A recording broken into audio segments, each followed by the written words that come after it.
संबंध। अब 11वें श्लोक में भगवान कर्मयोगी के कर्म करने की शैली बताते हैं। कायेन मनसा बुद्ध्या केवलैरेन्द्रियैरपि योगिना कर्म कुर्वन्ति सांगां त्यक्त्वात्मशुद्धये।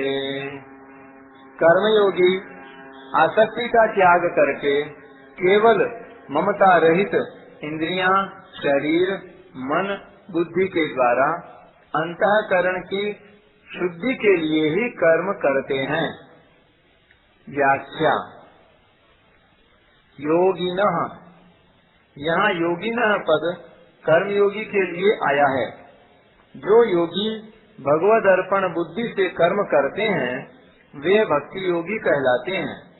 परंतु जो योगी केवल संसार की सेवा के लिए निष्काम भाव पूर्वक कर्म करते हैं वे कर्मयोगी कहलाते हैं। कर्मयोगी अपने कहलाने वाले शरीर, इंद्रियां, मन आदि से कर्म करते हुए भी उन्हें अपना नहीं मानता, प्रत्युत संसार का ही मानता है। कारण कि शरीर आदि की संसार के साथ एकता है।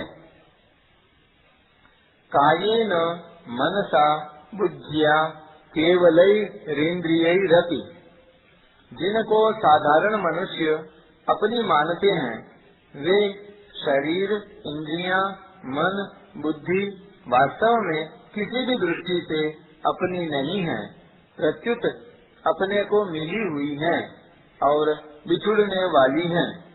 इनको अपनी मानना सर्वथा भूल है। इन सब की संसार के साथ स्वतः सिद्ध एकता है। विचार पूर्वक देखा जाए तो शरीर आदि पदार्थ किसी भी दृष्टि से अपने नहीं हैं। मालिक की दृष्टि से देखें तो ये भगवान के हैं, कारण की दृष्टि से देखें तो ये प्रकृति के हैं और कार्य की दृष्टि से देखें तो ये संसार से अभिन्न है। इस प्रकार किसी भी दृष्टि से इनको अपना मानना, इनमें ममता रखना भूल है। ममता को सर्वथा मिटाने के लिए ही यहाँ केवलैहि पद प्रयुक्त हुआ है। यहाँ केवलैहि पद बहुवचन होने से इंद्रियों का ही विशेषण है, परंतु इंद्रियों से ही ममता हटाने के लिए कहा जाए, शरीर मन बुद्धि से नहीं, ऐसा संभव नहीं है। शरीर आदि का संबंध समष्टि संसार के साथ है। व्यष्टि कभी समष्टि से अलग नहीं हो सकती, इसलिए व्यष्टि शरीर आदि से संबंध जोड़ने पर समष्टि संसार से स्वतः संबंध जुड़ जाता है। जैसे लड़की से विवाह होने पर अर्थात संबंध जुड़ने पर सास, ससुर आदि ससुराल के सभी संबंधियों से अपने आप संबंध जुड़ जाता है।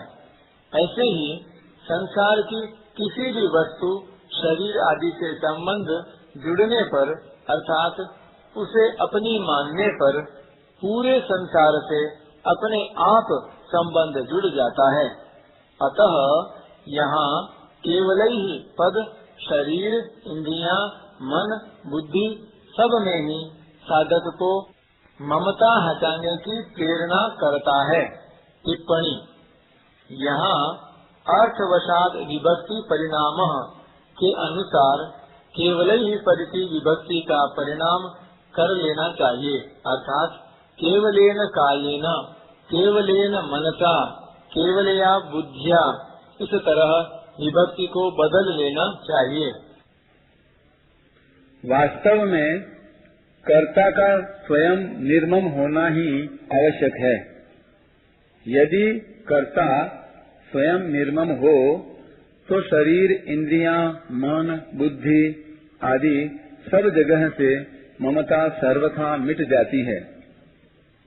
कारण कि वास्तव में शरीर, इंद्रियां आदि स्वरूप से सर्वथा भिन्न हैं, अतः इनमें ममता केवल मानी हुई है, वास्तव में है नहीं। कर्मयोग की साधना में फल की इच्छा का त्याग मुख्य है। साधारण लोग फल प्राप्ति के लिए कर्म करते हैं, पर कर्मयोगी फल की आसक्ति को मिटाने के लिए कर्म करता है। परंतु जो शरीर, इंद्रियां, मन, बुद्धि, प्राण आदि को अपना मानता रहता है, वह फल की इच्छा का त्याग कर ही नहीं सकता। इस पर एक टिप्पणी।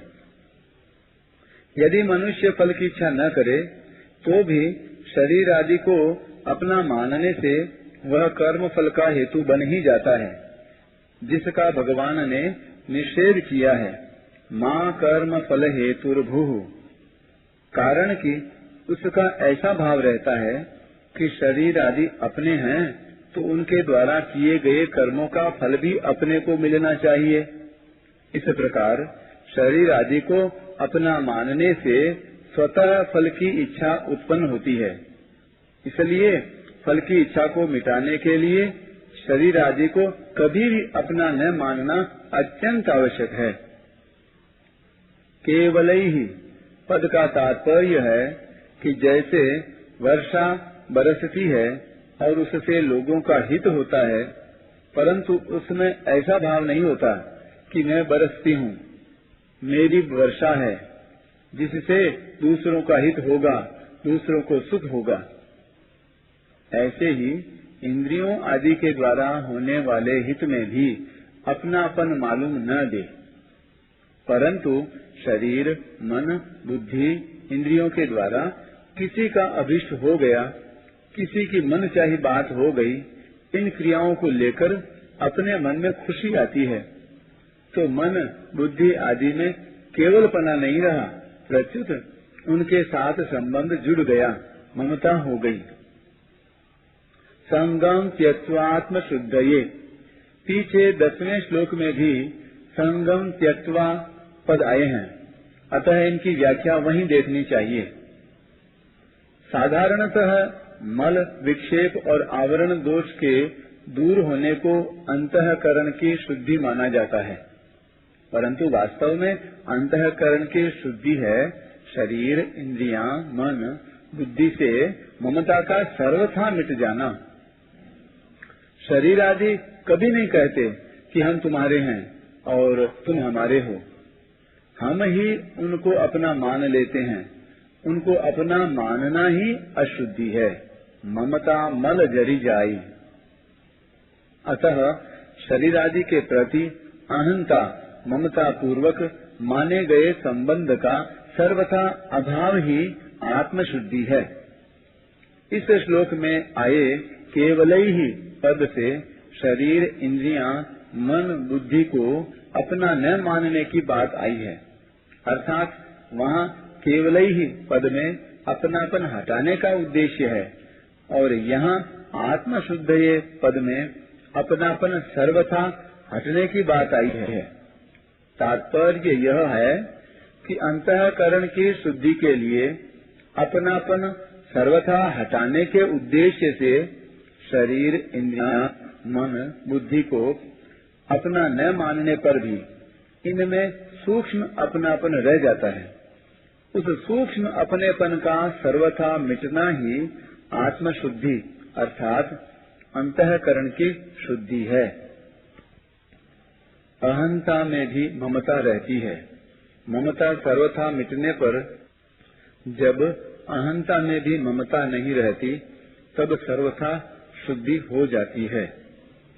कर्म कुर्वन्ति, शरीर, इंद्रियां, मन, बुद्धि में जो सूक्ष्म अपनापन रह जाता है, उसे सर्वथा दूर करने के लिए कर्मयोगी कर्म करते हैं। जब तक मनुष्य कर्म करते हुए अपने लिए किसी प्रकार का सुख चाहता है, अर्थात किसी फल की इच्छा रखता है और शरीर, इंद्रियां, मन आदि कर्म सामग्री को अपनी मानता है, तब तक वह कर्म बंधन से मुक्त नहीं हो सकता। इसलिए कर्मयोगी फल की इच्छा का त्याग करके और कर्म सामग्री को अपनी न मानकर केवल दूसरों के हित के लिए कर्म करता है। कारण कि योगारूढ़ होने की इच्छा वाले मननशील योगी के लिए दूसरों के हित के लिए कर्म करना ही हेतु कहा जाता है। आरुरुक्षोर मुनेर योगम कर्म कारणम उच्यते। इस प्रकार दूसरों के हित के लिए वह ज्यों-ज्यों कर्म करता है त्यों ही त्यों ममता आसक्ति मिटती चली जाती है और अंतःकरण की शुद्धि होती चली जाती है। परिशिष्ट भाव। शुद्ध करने से अंतःकरण शुद्ध नहीं होता, क्योंकि शुद्ध करने से अंतःकरण के साथ संबंध बना रहता है। जब तक मेरा अंतःकरण शुद्ध हो जाए यह भाव रहेगा, तब तक अंतःकरण की शुद्धि नहीं हो सकती, क्योंकि ममता ही खास अशुद्धि है। इसलिए रामायण में आया है, ममता मल जरी जाए।